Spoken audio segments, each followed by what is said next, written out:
الرحمن الرحيم لإيلاف قريش إيلافهم رحلة الشتاء والصيف فليعبدوا رب هذا البيت الذي أطعمهم من جوع وآمنهم من خوف.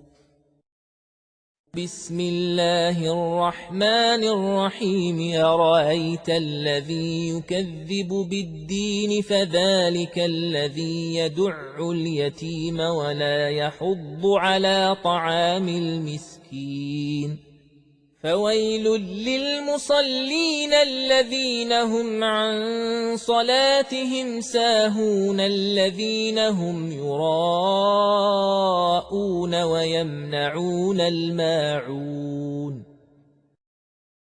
بسم الله الرحمن الرحيم إنا أعطيناك الكوثر فصل لربك وانحر إن شانئك هو الأبتر.